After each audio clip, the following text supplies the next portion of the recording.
Yeah, absolutely. And, talking about someone that looked better in college in terms of, what he had done up into this season in the NFL, um, Baker Mayfield absolutely balled out. I think this season for the Buccaneers. I think he showed. I think this is his sixth season in the NFL. That is, he still has that dog in him in terms of being that guy, that franchise quarterback. And you saw that when he played at Oklahoma, and you kind of saw glimpses of it with the Browns. You didn't really see it with the Panthers. You saw a little bit when he was with the Rams. Now he goes out to the Buccaneers, wins that starting job, brings them all the way to a division round game. You know, do you think that he's solidified his place as the starting quarterback for the Tampa Bay Buccaneers? Absolutely. I think for the first time since Baker Mayfield has entered the NFL, you saw the game consistently kind of just slow down for him. He was making the right decision pretty much most of the time with Tampa Bay. Obviously, that all changed in the fourth quarter of the divisional playoff game, but I think 99% of quarterbacks in the league, when they're down and it's the playoffs and it's the fourth quarter, you'll absolutely see them go make a mistake like that. I don't think that's unique to Baker Mayfield. Also, I think the Tampa Bay offense gives him the best wide receivers he's ever had. I know he had Odell and Jarvis Landry in Cleveland, but I think Mike Evans and Chris Godwin are a lot better than that. Especially Mike Evans. Hands He's down. probably the most like wide receiver friendly, or not wide receiver friendly, quarterback friendly wide receiver because he can go up and get like any ball if you put it near him. So you don't have to be the most accurate guy, which, Baker Mayfield, he isn't that. But he has, I think, great leadership. And, I think he can maintain his cool under pressure most of the time. And I think he's been reading defenses a lot better now than he ever has before. And I think he has a really bright future ahead of him there in Tampa Bay. Yeah. And I think what's interesting too with the Mayfield situation in Tampa Bay is he only signed 1 year.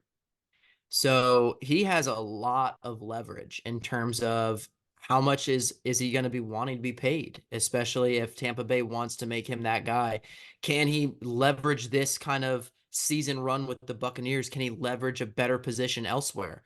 I think for Baker Mayfield, I think he should take a step back and kind of think about these things before just jumping in and being like, all right, yep, let's sign me up for the next year, type thing.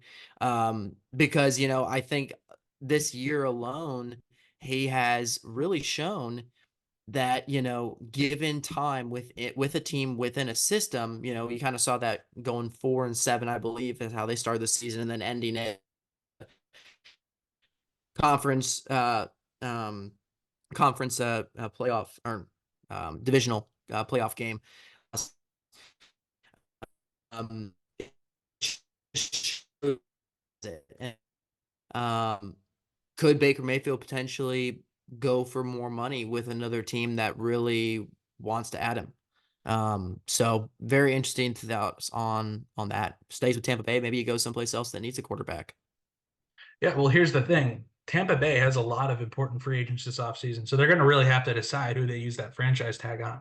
Because not only is Baker Mayfield a free agent, Mike Evans is a free agent, Devin White, their all-world linebacker, is a free agent, and their all-pro safety, Antoine Winfield Jr., is also a free agent.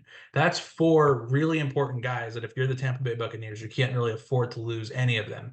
And all four of them are going to be free agents this year. So it's going to be fast. Oh, Levante David too. I didn't even realize that he's also a free agent. One of their other really good linebackers. Um, Wow. these that's a lot of really talented guys to lose in one offseason. So they're going to have to find a way to manage to keep at least most, if not all, of those guys if they want to be competitive next year. I don't know who they'll use their franchise tag on.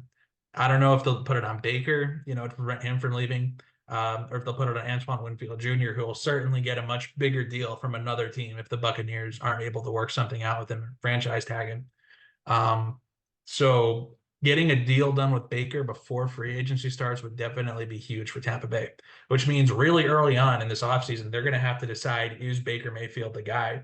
Because if he's not, then it's not worth it to franchise tag him. You better go keep one of your other Yeah, young guys, like Devin White or Antoine Winfield Jr. If he is the guy, then you franchise tag him if you have to, but you really want to try and get a deal done with him before free agency starts so you can use that franchise tag on one of your other young superstars. absolutely. And something, that kind of reminds me of this similar situation is Geno Smith in Seattle. after he came out, won the starting role, and really played great football and brought the Seahawks to the playoffs.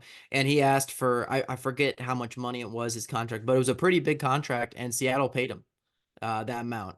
And so, it's going to be interesting to see if the Buccaneers follow suit with um, that kind of payout in terms of getting Baker Mayfield signed. Yeah, that'll absolutely be fascinating to see. And I think they're going to determine the future of their franchise this offseason. So it's going to be a really, really big one for all the fans there in Tampa Bay.